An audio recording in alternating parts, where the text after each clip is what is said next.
ઉપલેટા લોહાણા મહાજન સમાજ દ્વારા લોહાણા સમાજના આરાધ્ય દેવ સંત શિરોમણી શ્રી પૂજ્ય જલારામ બાપા વિશે વિવાદાસ્પદ ટિપ્પણી કરેલ તે માટે ઉપલેટા મામલતદારને આવેદનપત્ર આપવામાં આવ્યું.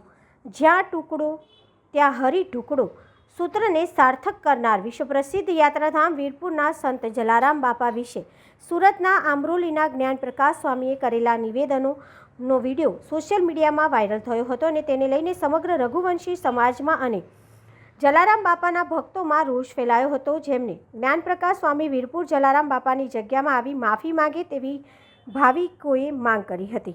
વાત કરવામાં આવે તો સુરતના અમરોલીના સ્વામિનારાયણ સંપ્રદાયના જ્ઞાનપ્રકાશ સ્વામીએ જાહેરમાં સ્ટેજ ઉપરથી લોહાણા સમાજના આરાધ્ય દેવ સંત શિરોમણી શ્રી પૂજ્ય જલારામ બાપા વિશે વિવાદાસ્પદ ટિપ્પણી કરેલ હોય અને આ બાબતે સમસ્ત લોહાણા સમાજ તેમજ પૂજ્ય જલારામ બાપાના ઉપાસક એવા તમામ હિન્દુ સમાજની લાગણીઓ દુભાવવાનું હીન કૃત્ય કરેલ હોય તેમજ આ બાદ સમાજમાં ઠેર ઠેર આ વિરોધ ઊભો થયો હોય અને આવી ટિપ્પણી કરનાર બની બેઠેલ ધર્મના જ્ઞાન વગરના કહેવાતા જ્ઞાનપ્રકાશ સ્વામી વિરુદ્ધ કાયદેસરના પગલાં ભરવા માંગણી કરાઈ હતી.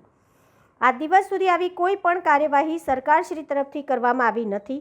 અગાઉ પણ આવા બની બેઠેલા અને જ્ઞાનના અભાવવાળા કહેવાતા સ્વામીએ સનાતન હિન્દુ ધર્મના દેવી દેવતાઓ વિરુદ્ધ વિવાદાસ્પદ ટિપ્પણીઓ કરી હોય, જેથી ભવિષ્યમાં પણ આવા બની બેઠેલા ધર્મના ખોટા ઠેકા લઈને લોકોને ગેરમાર્ગે ન દોરે તેમજ કોઈ પણ સમાજ કે ધર્મની લાગણી દુભાય તેવા બફાટ ન કરે તે માટે અમારી આપ સાહેબને અરજ છે કે સરકારશ્રી મારફતે સુરતના આંબરોલીના સ્વામિનારાયણ સંપ્રદાયના જ્ઞાનપ્રકાશ સ્વામી વિરુદ્ધ લોહાણા મહાજનની લાગણી દુભાવતા તેમજ પૂજ્ય શ્રી જલારામ બાપાના ઉપાસક સમસ્ત હિન્દુ સમાજને માનસિક ત્રાસ આપવા સહિતની કલમો ઉમેરી ગુનો દાખલ કરાવવા મામલતદારશ્રીને આવેદનપત્ર આપવામાં આવ્યો હતો. નીલુભાઈ ગોંદિયા, ઉપલેટા. જય જલારામ. અમારા સમગ્ર લોહાણા સમાજની જે લાગણી દુભાવવામાં આવી છે એવા જ્ઞાનપ્રકાશ સ્વામીએ જે વાણીવિલાસ કર્યો છે જલારામ બાપા વિશે, એ એક અભદ્ર ભાષાની અંદર એને કર્યો છે અને અમારા સમગ્ર વિશ્વના જે લોહાણા સમાજ છે એમની લાગણી દુભાણી છે.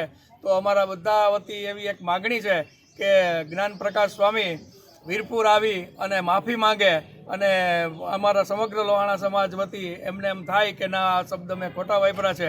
અને જલારામ બાપાને કોઈની એવી ઓલી વાત નહોતી. જલારામ બાપા પોતાનામાં જ એવી સામર્થ્ય હતી કે જે એમના સામર્થ્યથી અત્યાર સુધી આ જે અન્નક્ષેત્ર ચાલે છે એની અંદર કોઈ પણ જાતનો ફંડ ફાળો લેવાતો નથી અને એમ છતાંય ફંડ ફાળો જે આપે છે એમને પણ રોકવા માટે માણસો રાખ્યા છે. તો અમારા સમગ્ર સમાજની જે લાગણી દુભાણી છે એ માટે જ્ઞાનપ્રકાશ સ્વામી વીરપુર તાત્કાલિક આવી અને માફી માગે. હું પણ સ્વામિનારાયણ સંપ્રદાયનો હરિભક્ત છું, પણ હું એટલું જ કહેવા માગું છું કે કોઈ પણ સ્વામીએ પોતાની લીટી મોટી કરવા કરતાં પોતાની બીજાની લીટી ઓલી નાની ન કરે અને એટલું ધ્યાન રાખે અને કાયમીને માટે કોઈ પણ દેવી દેવતાઓ માટે અભદ્ર વાણી વિલાસ ન કરે એવી મારી વિનંતી છે. જય જલારામ.